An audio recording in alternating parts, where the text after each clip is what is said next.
ಯಲ್ಲಾಪುರ ಪಟ್ಟಣದ ಬಸವೇಶ್ವರ ದೇವಸ್ಥಾನದಲ್ಲಿ ಶ್ರಾವಣ ಸೋಮವಾರದಂದು ವಿಶೇಷ ಪೂಜೆ.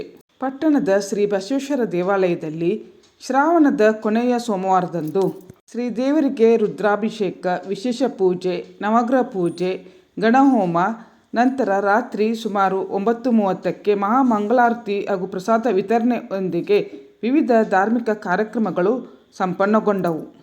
ವಿಶೇಷವಾಗಿ ಬಂದ ಭಕ್ತರೆಲ್ಲರೂ ಸ್ವತಃ ಬಿಲ್ವಾರ್ಚನೆ ಮಾಡುವ ಮೂಲಕ ಶ್ರೀದೇವರ ಅನುಗ್ರಹಕ್ಕೆ ಪಾತ್ರರಾದರು. ದೇವಾಲಯದಲ್ಲಿ ಶಿವಲಿಂಗಕ್ಕೆ ಬೆಳ್ಳಿಯ ಪ್ರಭಾವಳಿ ಹಾಗೂ ಹೂವಿನಿಂದ ವಿಶೇಷ ಅಲಂಕಾರ ಗಮನ ಸೆಳೆಯುವಂತಿತ್ತು. ಅಪಾರ ಸಂಖ್ಯೆಯಲ್ಲಿ ಭಕ್ತರು ಆಗಮಿಸಿ ಹಣ್ಣು ಕಾಯಿ ಸೇವೆ ಸಲ್ಲಿಸಿ ಶ್ರೀ ಭಗವಂತನ ಕೃಪೆಗೆ ಪಾತ್ರರಾದರು.